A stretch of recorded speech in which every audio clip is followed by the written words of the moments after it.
ल तिनैजना ready game खेल्नको लागि ल पहिलो प्रश्न है ल मम्मीलाई दुईटा छोरा मध्ये को धेरै ज्ञानी छन् एउटा मात्रै गर्न पाइयो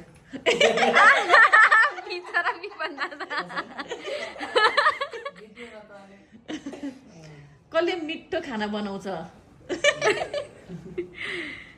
को धेरै अलिक ट्यालेन्ट छ पढाइमा यताउतिमा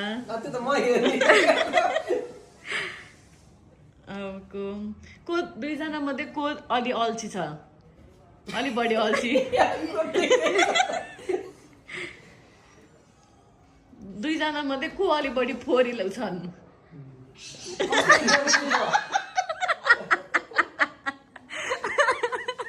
दुईजना मध्ये बिहान छिटो उठ्न अल्छी गर्ने को अथवा ढिलो उठ्ने को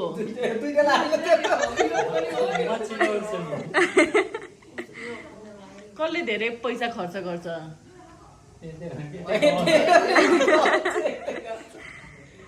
तपाईँले भनेको कसले चाहिँ अलि बेसी मान्छ ल अर्को क्वेसन को धेरै रिसाउँछन् दुईजना मध्ये अनि अर्को दुईजना मध्ये कसले धेरै माया गर्छन् होला तपाईँलाई दुईटैले गर्छन् यसले पनि गर्छ त्यसले पनि गर्छ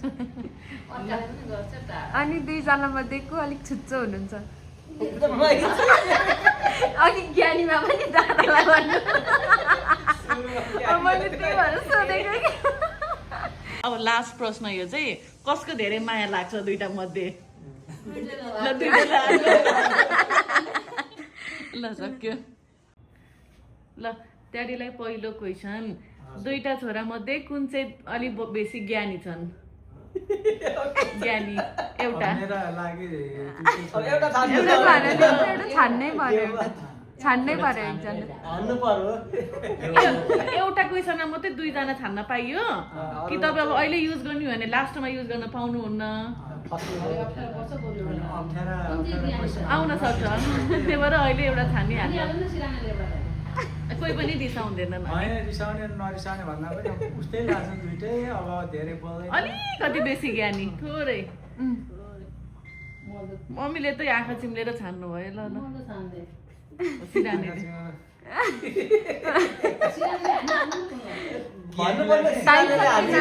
टाइम सकिन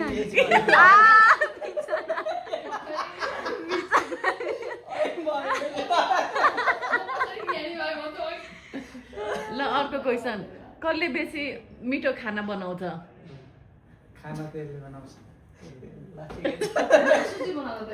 को अलि बेसी रिसाउँछ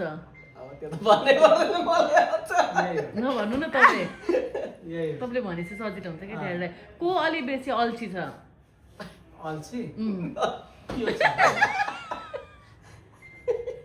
को बिहान छिटो उठ्न सक्दैन अथवा ढिलो उठ्छ अब यो चाहिँ यिनीहरूको उस्तै छ तर पनि अब यो काममा जाने हुँदा चाहिँ अब यो अलिक छिटो उठ्छ काम भएन भने यो ढिलो उठ्छ अनि नाम दिनु केही हुन्न दुइटै हो थाहा छ ल एउटा दुइटै हुने यसमा चाहिँ ल एउटालाई मात्रै छान्नु उस्तै हो ढिलो उठ्ने को पढाइमा अलि धेरै ट्यालेन्ट थियो ट्यालेन्ट त यही हो कसले अलि धेरै भनेको मान्छ अराको कामहरू भनेको मान्ने अनि त्यो त सब उस्तै छ क्या अब छैन मान्छन् नि यसले भन्छ ल यसले भन्छ को अलि बेसी फोरी छन् यो भन्दा यही फोरी छ कसले धेरै पैसा खर्च गर्छ पैसा कमाउँदैले खर्चै गर्दैन न यिनीहरू खै अब आवश्यकमा नि यसले त पैसै खर्च कसले तपाईँलाई बेसी माया गर्छ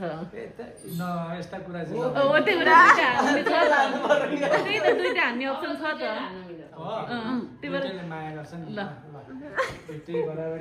अर्को प्रश्न लास्ट प्रश्न कसलाई चाहिँ तपाईँको चाहिँ कसलाई बेसी माया लाग्छ ल सक्यो अब एउटा छैन त्यो भन्ने नि ल सक्यो भन्दै त, यो यो चाहिँ कट गरौँ।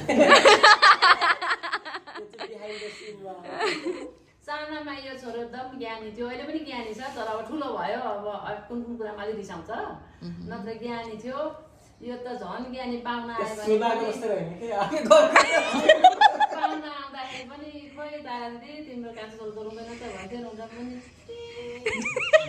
यो त रोको त